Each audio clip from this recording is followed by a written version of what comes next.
안녕하십니까 믿음의 형제자매 여러분. 저희들은 이 지구 역사의 가장 엄숙한 시간에 접어들고 있습니다. 저희들이 지금 현재 2022년도 6월 달에 들어와 있는데 7번째 천년기가 되어서 22번째 해에 저희가 들어왔다는 것을 의미하고 있습니다. 예수님께서 요한복음 7장 37절에서 초막절 마지막 날 곧 큰 날에 큰 소리로 외쳐 가라사대 목이 마른 자는 내게 와서 마셔라. 그리하면 그 배에서 생수의 강이 흘러나오게 될 것인데, 이것은 예수님을 믿는 자가 받게 되는 성령에 대해서 말씀하신 것이다 라고 기록하고 있습니다. 자, 예수님께서 서기 26년도에 마태복음 3장 16절에서 물에서 올라오실 때에 하늘이 열리고 비둘기 모양의 성령이 내려왔다 라고 기록하고 있는데, 여호수아서 4장 19절에도 이스라엘 백성들이 요단강에서 올라올 때에 12개의 돌을 가지고 올라왔다 라고 하는 이 말씀은 2022년도가 바로 12지파를 선택하시는 해라는 것을 의미하고 있는데, 7번째 천년기에 들어와서 2015년도, 2022년도 이 두 해는 초막절에 해당되는 7월 15일, 7월 22일을 가리키는 것입니다. 모세가 오래전에 절기 제도를 제정할 때에 이 마지막 7번째 천년기에 살게 되는 여러분과 저를 내다보고 2015년부터 2022년까지가 초막절 기간이라는 것을 깨닫게 해주기 위해서 7월 15일부터 22일까지 초막절을 지켜라 라고 레위기 23장 39절에서 기록을 해 놓았는데, 출애굽기 34장 22절에 가면 이 초막절은 다른 말로 수장절이라고 합니다. 자, 이 수장이라고 하는 것은 모은다라고 하는 뜻인데, 시편에 보게 되면 아삽의 시가 있습니다. 자, 이 아삽의 노래, 이 아삽이라고 하는 것은 모은다라고 하는 뜻인데, 예수님께서 순환 주간에 아비벌 10일 날 토요일 날 나귀를 타고 입성하시면서 예루살렘을 보고 애곡하시면서 말씀하시기를, 암탉이 자기 새끼를 날개 아래에 모으려고 하는 것처럼 내가 너희 자녀들을 모으려고 한 것이 도대체 몇 번이냐? 너희들은 권고받는 날을 깨닫지 못했다. 평화에 관한 일을 알았더라면 얼마나 좋았을까?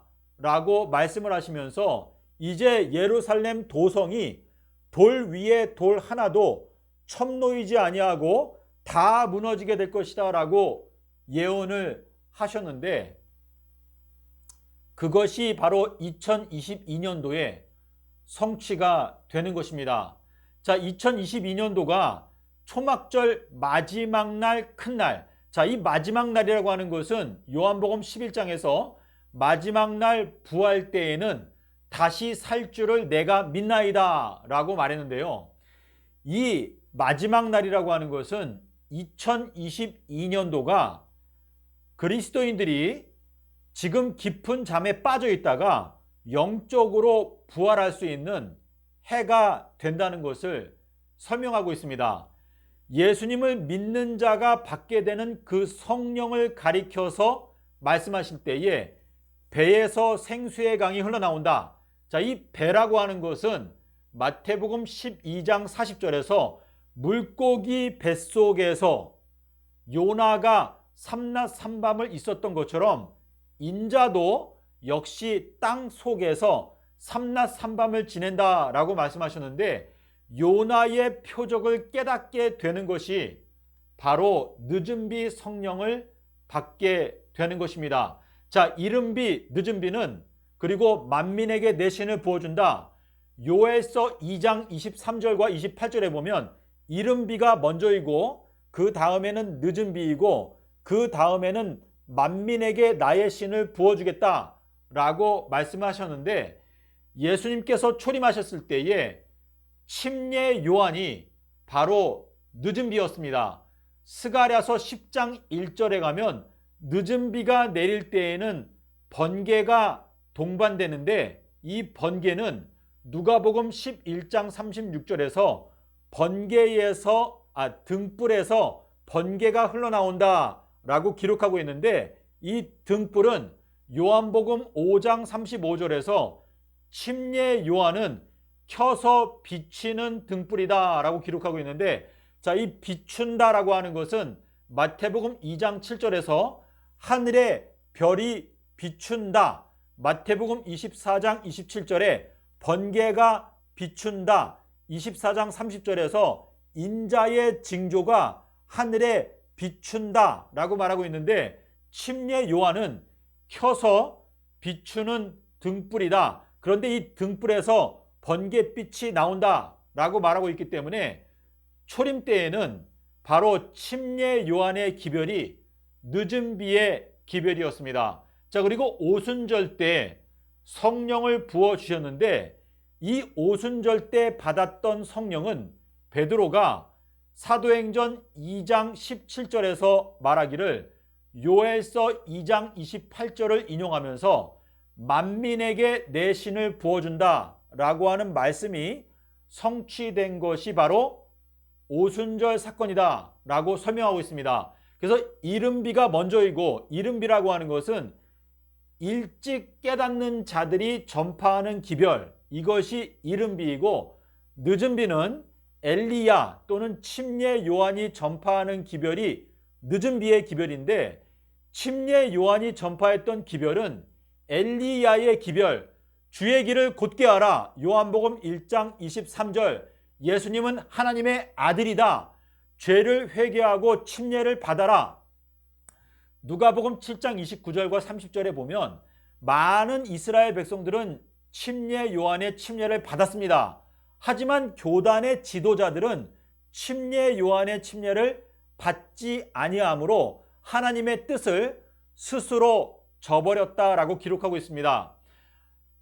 재림교회 말고 장로교회 또 감리교회에서는 예수님의 침례 또는 침례 요한의 침례를 거절하고 세례를 주고 있는데, 니고데모에게 분명히 말씀하시기를 물과 성령으로 거듭나지 아니하면 하나님의 나라에 들어갈 수 없다라고 말씀하신 것처럼 신천지 신도들, 장로 교인들, 감리 교인들, 그리고 그 외에 세례를 받은 분들은 지금 즉시 빠른 시일 안에 여러분의 죄를 회개하고 물로 침례를 받게 되시기를 바랍니다. 물로 침례를 받게 되면 성령을 선물로 주신다라고 약속을 하셨습니다. 여러분께서 나만 장군이 요단강에 들어가서 7번 목욕하는 순종의 행동을 보여줬을 때 나만 장군이 고침을 받았습니다. 자, 그와 마찬가지로 여러분께서 진정으로 구원받기 원한다면, 자, 니고데모라고 하는 것은 이긴 자라고 하는 뜻인데, 안드로니고, 이것도 이긴 자라고 하는 뜻이거든요.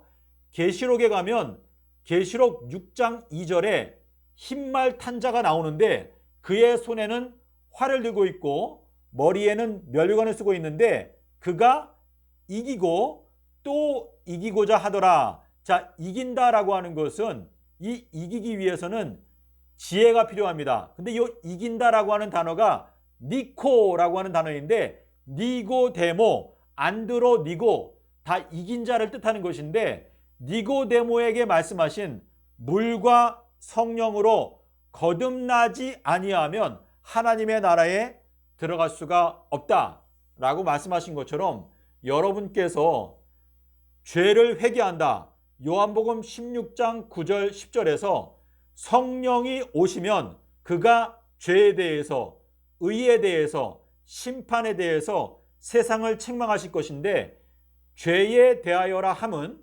너희가 나를 믿지 아니하며 라고 말씀하셨는데요. 여러분께서 예수님께서 니고데모에게 말씀하신 너가 물과 성령으로 거듭나지 아니하면 하나님의 나라에 들어갈 수 없다 라고 하는 그 말씀은 내 말은 천지가 없어져도 없어지지 아니한다 라고 하는 말씀을 마태복음 24장에서 말씀을 하셨습니다. 여러분께서 분명히 알아야 되는 것은 신천지 신도들도 침례를 거절합니다. 침례받을 필요가 없다라고 말을 하는데 예수님께서 왜 나만 장군에 대해서 말씀을 하셨을까요? 이스라엘 땅에 수많은 문둥병자가 있었지만 그 중에서 단 한 명도 고침을 받지 못하고 오직 수리아 땅에 있는 나만 장군만 고침을 받았다. 순종이 제사보다 낫다. 예수님께서 왜 침례를 받으셨습니까? 예수님은 우리 모든 인간의 모본이 되기 위해서 침례를 받으셨는데 어떤 분들은 나는 죄를 지은 적이 없기 때문에 침례를 받을 필요가 없다라고 주장을 합니다. 하지만 주님께서 그는 우리와 한결같이 시험을 받은 분이시지만 죄는 없으시다라고 기록하고 있고 오직 예수님만 거룩하시다.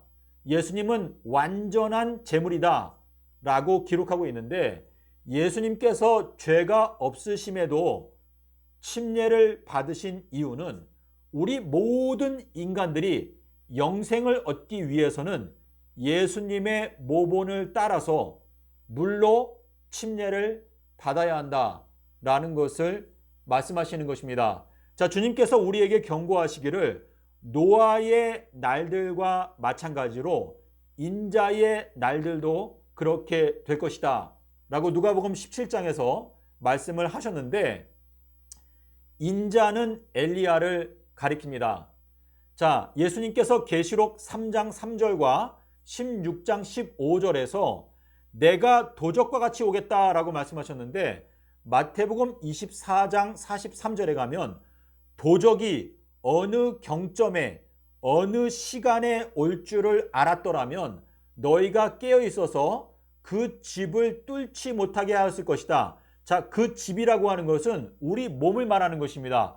우리의 몸은 우리가 사는 집인데 우리가 예수님께서 말씀하시기를 그러므로 너희가 깨어 있으라 생각지 않은 시간에 인자가 오리라. 근데 이 인자는 엘리야를 가리키는 것인데 엘리야가 활동하는 것은 2022년도가 엘리야의 공식적인 활동 마지막 해입니다.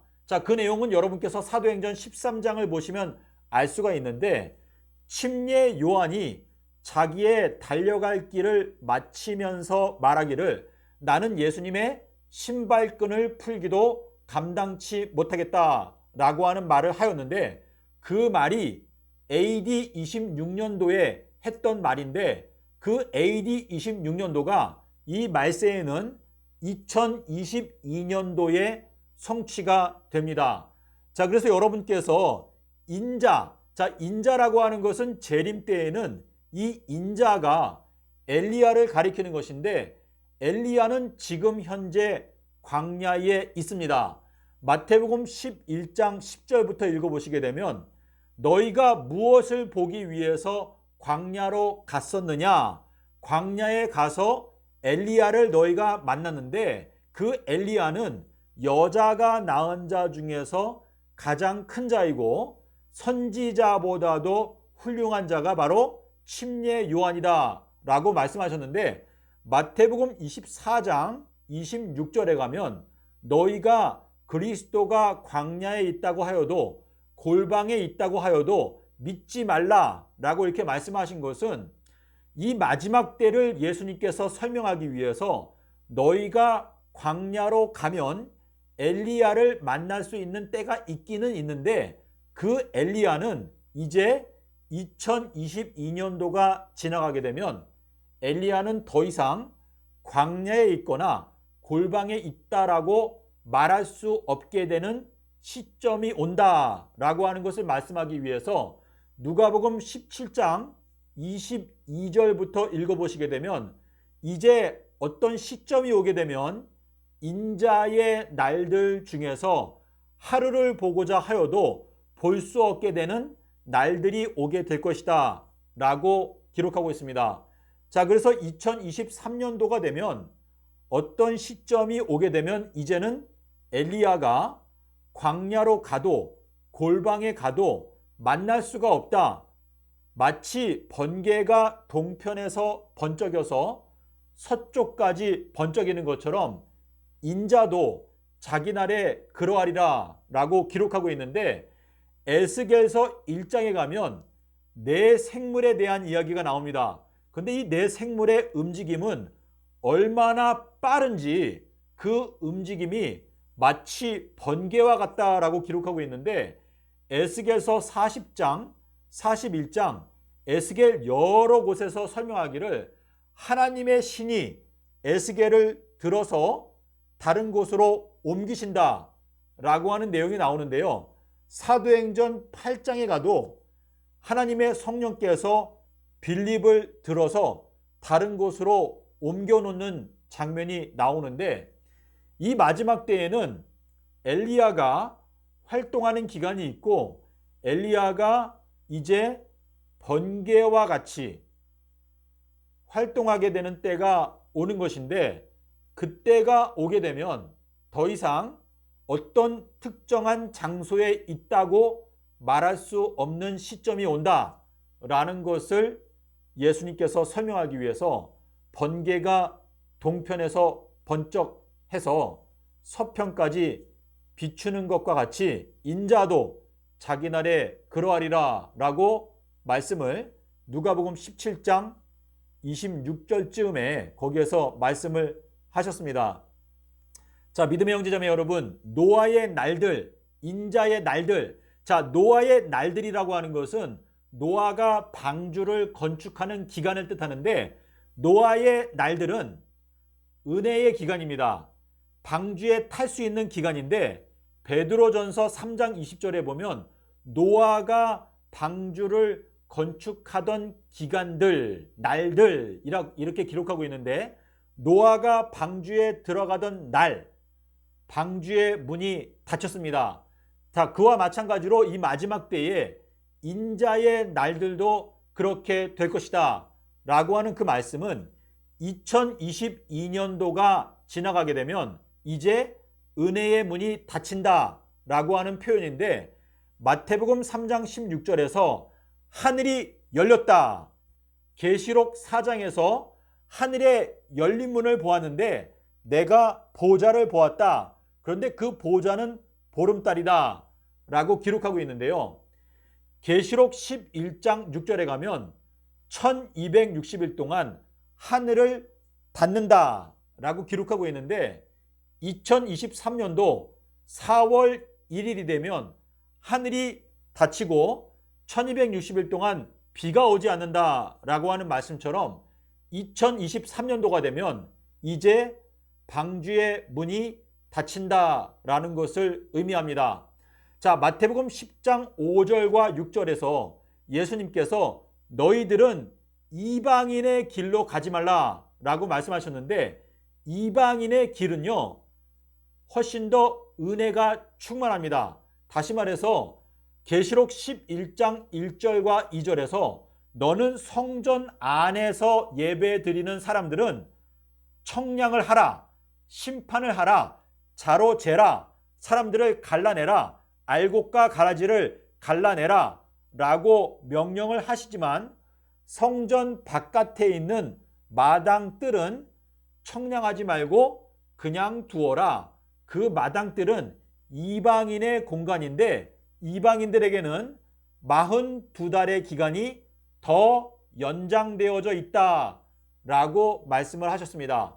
자, 베드로전서 4장 17절에서는 하나님께서 하나님의 집에서 심판을 하게 될 때 먼저 믿는 자들을 심판하시고 그 후에 이방인들을 심판한다 라고 말씀하셨는데요.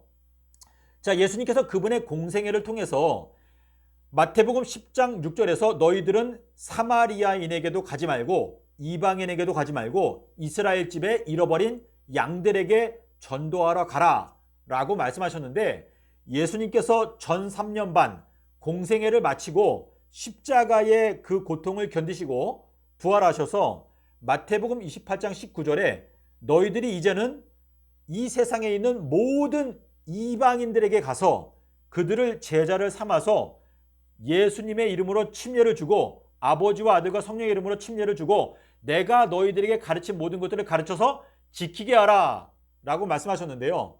주님께서는 이 마지막 때에 먼저 기독교인들을 심판합니다. 에스겔서 9장 6절에서 말씀하신 대로 성전, 성소 안에서 특별히 나이가 많은 장로들부터 너희가 심판을 하라.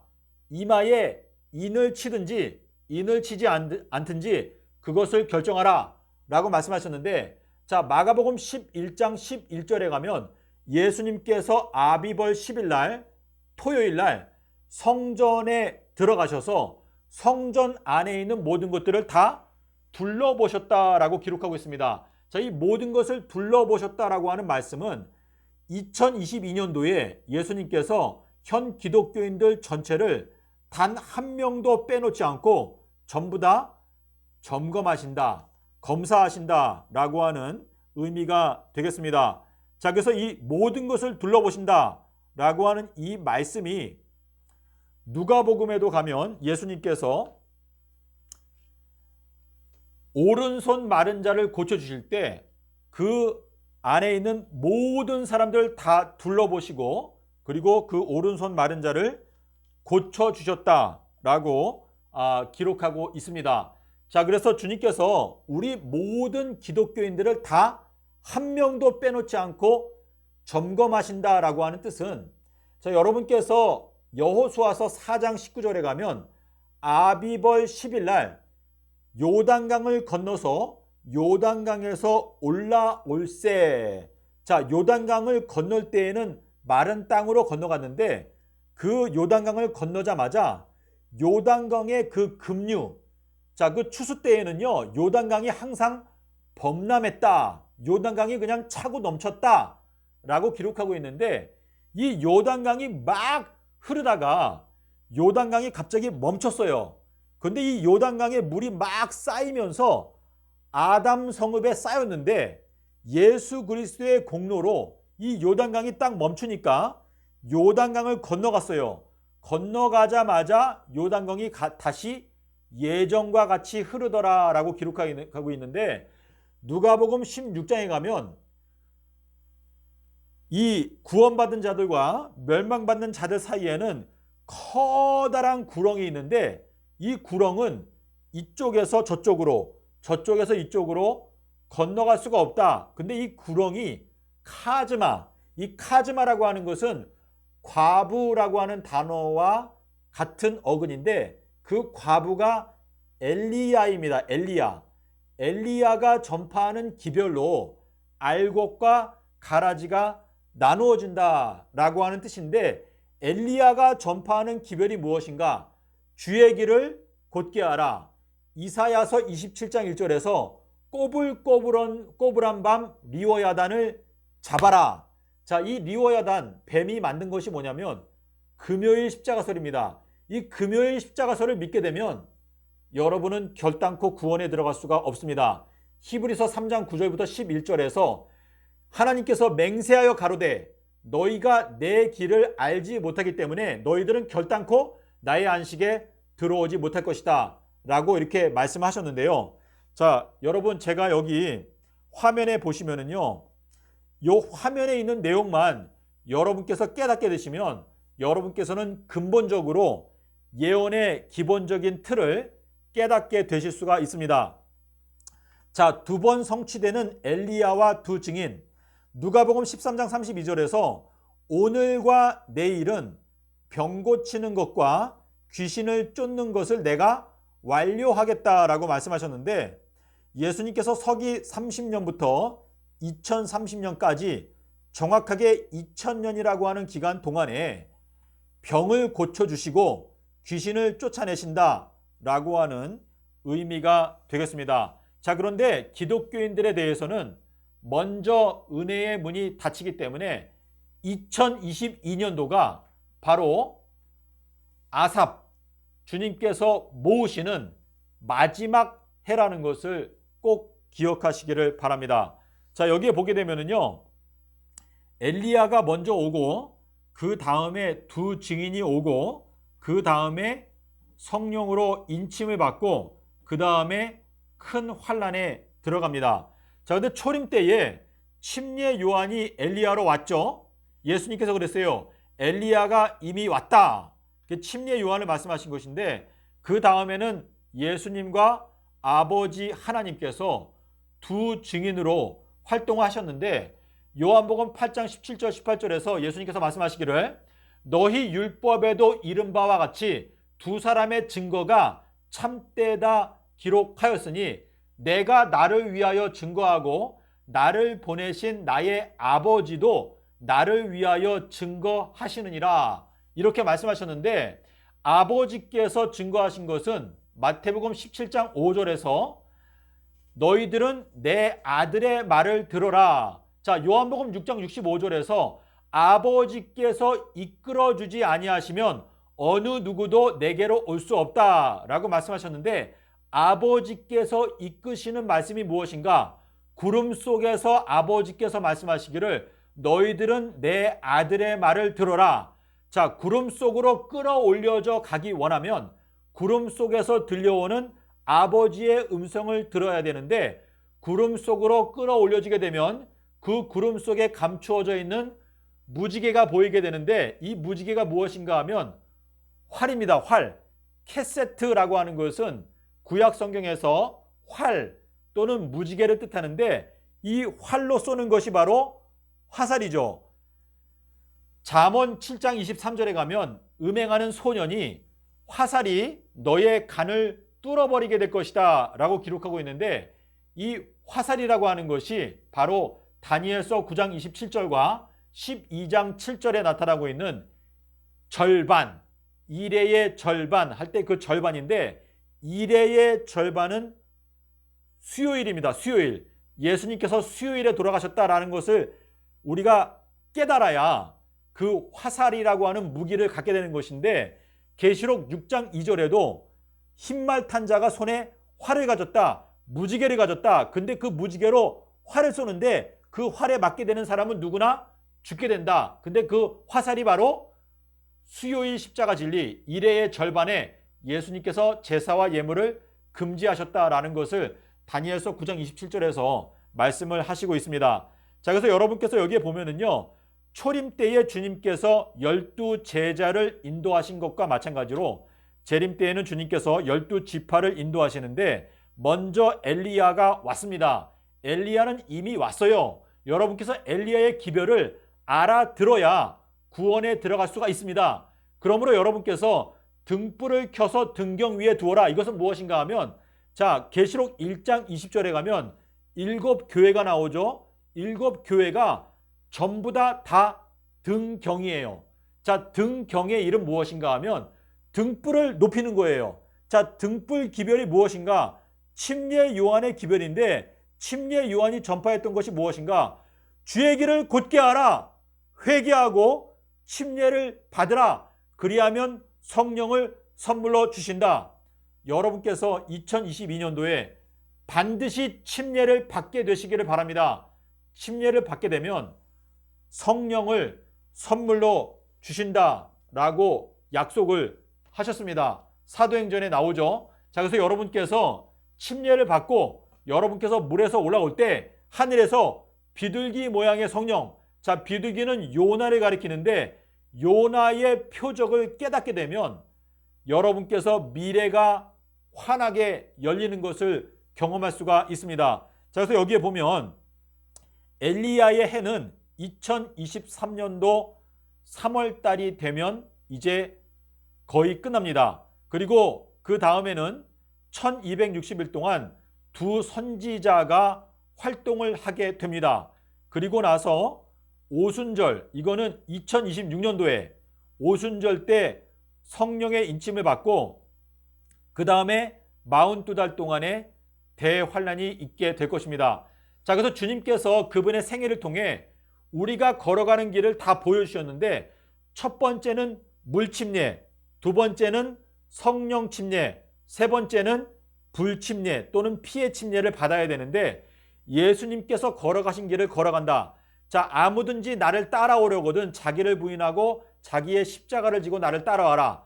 자, 십자가라고 하는 것은 헬라어로 스타우러스. 자, 스타우러스라고 하는 단어는요, 히스템이라고 하는 단어에서 온 것인데, 일어선다. 자, 십자가를 지기 위해서는요, 깨달음이 먼저입니다. 깨닫지 못하면 십자가를 지고 걸어갈 수가 없습니다. 많은 분들은 자기의 인생이 고달프기 때문에 그것을 십자가라고 생각하는데, 십자가라고 하는 것은 깨달아야지만이 질 수 있는 것이 십자가입니다. 예수님께서도 어려서부터 성경을 공부하시면서 성경에 예수님 자신에 대해서 기록된 것을 깨닫게 되셨기 때문에 예수님께서는 때가 찼을 때 십자가를 질 수가 있었습니다. 자, 그래서 여러분께서 예수님을 따라가기 위해서는 예수님께서 걸어가신 길을 알아야 되는데, 예수님은 서기 30년도 수요일에 십자가에서 죽으시고 일요일에 부활을 하셨습니다. 그래서 이 진리를 깨닫지 못하면 여러분께서 예수님을 따라갈 수가 없습니다. 2023년도 4월 1일부터 1260일 동안 비가 오지 않는다? 라고 하는 이 말씀이 얼마나 두려운 말씀인지 여러분 생각해 보십시오. 비가 오지 않는다. 이것이 육적인 비, 또 영적인 비, 하늘이 닫힌다 라고 하는 것처럼 두려운 것이 없습니다. 주님께서 입을 여신다, 7인봉으로 인봉된 책을 여신다, 이것은 축복을 뜻합니다. 자, 7인으로 인봉된 책은 다니엘서를 가리키는데, 다니엘서 안에 7인봉이 있어요. 이 7인봉을 깨닫게 되면 여러분께서 14만 4천에 들어가실 수가 있습니다. 믿음의 형제자매 여러분, 주님께서는 어린아이들도 깨달을 수 있도록 쉽게 말씀하셨는데, 오늘과 내일 2000년 동안 내가 병을 고치고 귀신을 쫓아내는 것을 내가 완료하겠다라고 말씀하셨는데, 그것이 바로 서기 30년부터 2030년까지인데, 2022년도는 엘리야의 해, 2023년부터 2026년까지는 두 선지자의 공생의 기간, 그리고 나서 42달 기간은 한때, 두때, 반때. 자, 다니엘서 12장 7절에서 하늘을 가리켜 맹세하여 가라사대 반드시 한때와 두때와 절반을 지나서 성도들의 권세가 다 깨어지기까지 하리니 그때야 끝이 오리라 라고 말씀하셨습니다. 믿음의 형제자매 여러분, 성경 말씀을 깨닫고 우리가 분명하게 가야 할 길을 알아야 이 모든 과정을 통과할 수가 있습니다. 사도행전 12장 7절에 가면 베드로가 감옥에서 탈출할 때 첫 번째 파수, 첫 번째 경점, 두 번째 파수, 두 번째 경점, 세 번째 철문, 이것은 42달 대환란을 뜻하는 것인데, 우리가 사망에서 생명으로 옮겨지기 위해서는 첫 번째 경점을 지나가고, 이 경점이라고 하는 것이 원어를 보게 되면 감옥이라고 되어 있습니다. 감옥. 자, 근데 지금 현재 2022년도는 1경, 첫 번째 감옥입니다. 자, 이 첫 번째 감옥의 파수꾼이 엘리야가 이 첫 번째 감옥을 지키고 있는데, 이 엘리야의 기별을 들어야 첫 번째 감옥에서 탈출할 수가 있고 요단강을 건너갈 수가 있습니다. 자, 그리고 두 번째 감옥은 두 선지자가 지키게 될 것인데, 이 두 선지자가 1260일 동안 이제 하나님의 성도들을 양육한다. 여자가 광야로 가서 독수리의 두 날개, 두 선지자의 도움을 받아서 광야에서 양육을 받고, 그 중에서 남은 자손, 하나님의 계명을 지키고 예수의 증거를 가진 소수의 남은 무리가 이제 용과 전쟁을 한다라고 하는 것을 말씀하시고 있습니다. 자, 그래서 사도행전 12장의 말씀이 중요한데, 첫 번째 감옥 그리고 두 번째 감옥을 다 통과하면 세 번째 철문이 나타나게 되는데, 이 세 번째 철문은 저절로 열린다라고 기록하고 있는데, 계시록 14장에 가면 지금부터 주 안에서 죽는 자들은 복이 있다라고 하는 그 말씀은 2026년도가 되면 성도들이 오순절의 성령으로 인침을 받기 때문에 이제는 죽음이 두렵지 않은 하나님의 성령의 충만을 받게 되는 것입니다. 자, 12제자가 사도 요한만 빼고 전부 다 순교했어요. 그들이 순교했던 것은 하나님의 은혜로